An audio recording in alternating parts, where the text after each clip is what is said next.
Factsverse presents. When his wife of 50 years died, this man discovered a letter she had kept hidden their entire lives. Help us spread the word about Factsverse by clicking that like button. Also be sure to subscribe and click the notification bell so you don't miss our future videos. Tony Trapani was married to his wife for 50 years before she passed away. The couple always wanted children, but it just wasn't meant to be. Tony's wife could not conceive children, so for 50 years it was just the two of them. And that was tough for Tony, but he loved his wife and he was happy his entire life. When Tony's wife passed away, he had the task of going through all of her things. When he got to the filing cabinet, he found a letter that was very well hidden. It was addressed to Tony with a postmark of March 1959. Well, he had never seen the letter before. It contained a life-altering secret that his wife kept from him for over 50 years. The letter was from a woman who Tony had dated before he married his wife. In the letter, she asked how Tony was doing. She told him that she was thinking about him the way that she did most nights. He couldn't believe that this letter existed. It was the second paragraph, though, that really threw him for a loop. She wrote that she had a 5-year-old son with black hair and gray eyes, and Tony was his father. She wrote that she was so sorry for not telling him that he had a son and that his son asked about him all the time. She asked if Tony would please agree to finally meet his son. Tony's family assumed that his wife got the letter first and read it, and not wanting Tony to know about the son, she hid the letter away. Well, now Tony knew the truth. He did want to find his son, and with a little help from his family, Tony started the search. They started with the woman who had sent him the letter. Her name was Shirley Childress.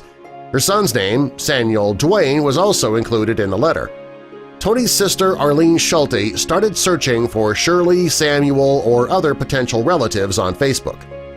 Samuel grew up with his mother in Pennsylvania.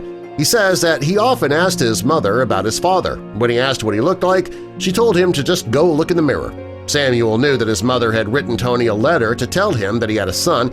He assumed that Tony got the letter but just didn't want anything to do with his son or his mother.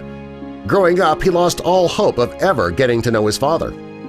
On January 19, 2015, thanks to Facebook and Tony's sister, the 83-year-old was finally able to meet his son. Samuel says it was a very emotional meeting. He was finally going to meet the father who he thought had turned his back on him all those years ago.